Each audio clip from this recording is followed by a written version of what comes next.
Hello everyone! Sa video na ito, pag-aaralan natin kung paano mag-add, paano mag-subtract, multiply at mag-divide ng fractions, step by step at sa madaling paraan. Una nating pag-aaralan ay kung paano mag-add ng fractions. Ipapakita ko kung paano ito ginagawa gamit ang sarili kong paraan, isang simpleng technique na epektibo at madaling sundan. Halimbawa, 3 over 2 plus 4 over 5. Ang una kong gagawin ay imumultiply ang 3 at 5. So, 3 times 5. Ang susunod ko namang gagawin ay kopyahin ang plus sign.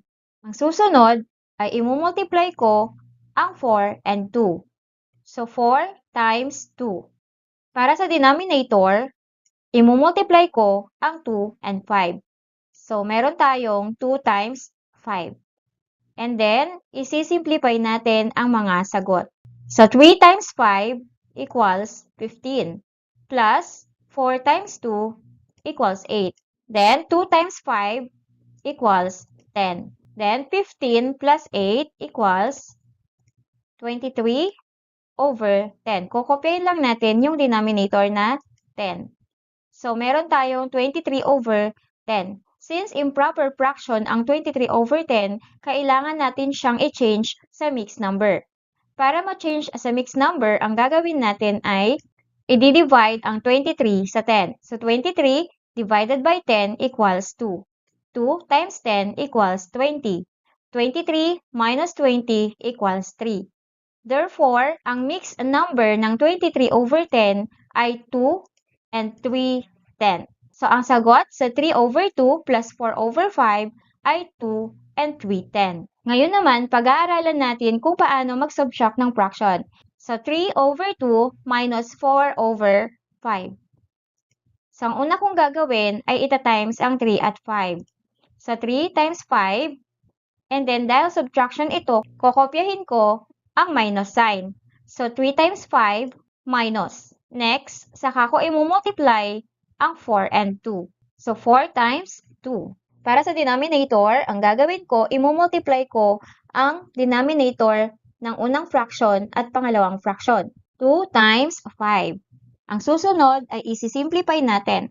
So 3 times 5 equals 15 minus 4 times 2 equals 8 over 2 times 5 equals 10. Sunod, 15 minus 8 is 7 over 10. Kokopyahin lang natin yung denominator na 10.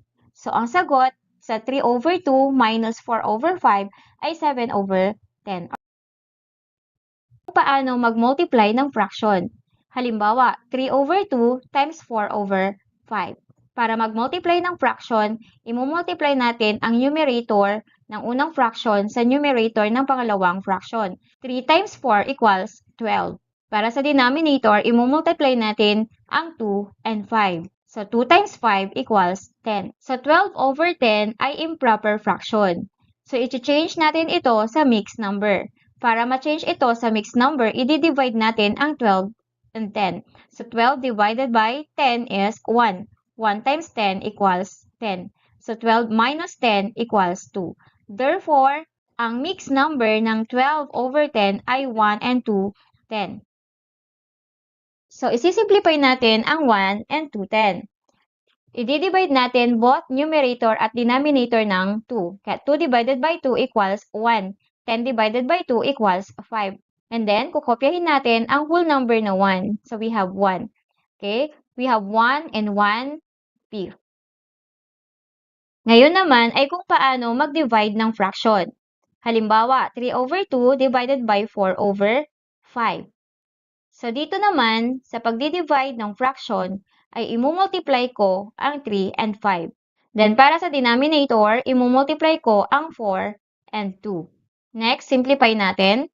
3 times 5 equals 15. 4 times 2 equals 8. So, ang sagot natin sa 3 over 2 divided by 4 over 5 ay 15 over 8, which is improper fraction. So, to simplify at i-convert natin or i-change natin sa mixed number, ang gagawin natin ay i-divide natin ang 15 sa 8. So, 15 divided by 8 equals 1. 1 times 8 equals 8.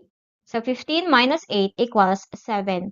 Therefore, ang mixed number ng 15 over 8 ay 1 and 7, 8. Ngayong araw, natutunan natin kung paano mag-add, mag-subtract, mag-multiply at mag-divide ng fractions gamit ang simple at madaling paraan. Sana ay nakatulong sa iyo ang lesson na ito. Maraming salamat and thank you for watching!